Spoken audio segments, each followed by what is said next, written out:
Mense vra baie vir my, maar hoe hoor ek die stem van die Here? En ek dink daar's 'n paar goed. En die eerste is dat jy moet besef dat God elke dag praat. Ons lees in Genesis, en die Here het gesê, laat dit lig wees, en dit was dag 1.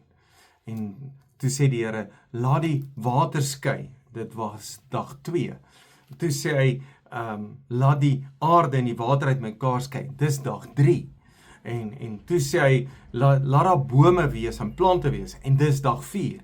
Eintlik leer die Here ons dat elke dag praat die Here. So as jy wonder, praat die Here, moet jy begin, hoe hoor ek die stem van die Here? Nommer 1, hy praat elke dag. So die fout is nie by hom dat hy stil bly nie, die fout is by my. Ek moet die stem van die Here hoor. Dan lees ons in Openbaring, waar Johannes in die greep van die Gees is, die Gees ruk hom weg, en dan hoor hy 'n stem agter hom soos die van 'n trompet, en hy draai om, en dan begin die stem met hom praat, so 'n harde, duidelike stem wat met hom praat. Die hartseer is, as jy doof is, kan ek 'n trompet agter jou blaas, en jy kan dit nie hoor nie. En ek dink dis die hartseer, baie mense is doof vir die Here, hulle hoor nie meer die Here nie. Aan die ander kant is Elia vlug, en Elia het baie die stem van die Here gehoor.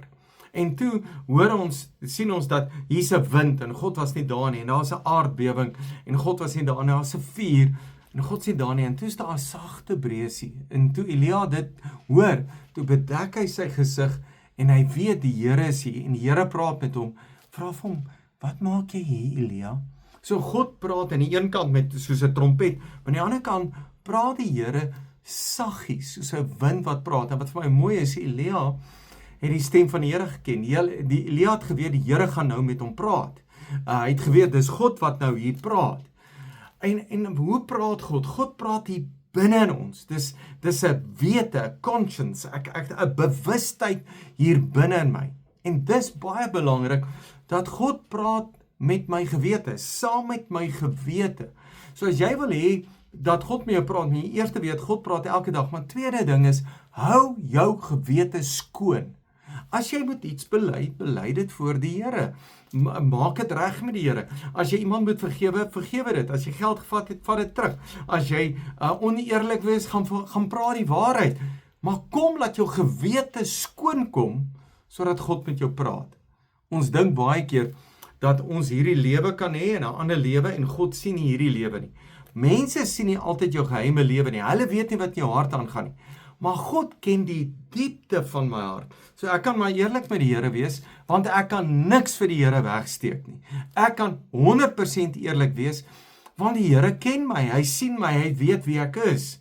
Nou wil ek jou vra om jou gewete skoon te hou. En dis wat Paulus skryf in Romeine 9. Hy sê dat die Heilige Gees saam met my gewete getuig, dat die Heilige Gees bekragtig my gewete. Hy oortuig, hy bevestig dit wat in my hart aangaan.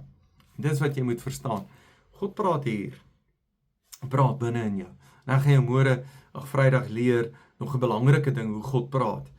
Maar ek wil jou vra, besef dat God elke dag praat, besef dat God in jou hart praat, en dan moet jy ook weet, God praat kortsinne.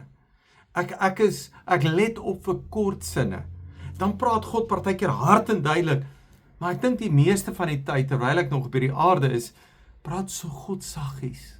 So dis 'n sagte bewustheid hier binne in my, wat die Here met my praat. En God wil met jou praat. Hy wil die hele tyd met jou praat. En dink net, as jy elke dag kan doen wat die Here sê, en ek dink, die Heilige Gees lei jou in alle waarheid. Ek dink die Here praat met jou, die Here vat jou in 'n rigting.